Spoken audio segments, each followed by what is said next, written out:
أنا ما أشوف أنا أسمع ما أسمع وكل أمانة هو تحريم أنا ما كرهتين أنا والله بقى أمانة بريدة بالكفرة قبلي على فيه لخوابه أوكي باش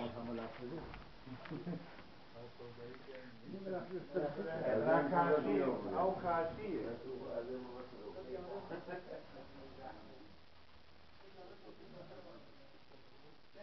أبري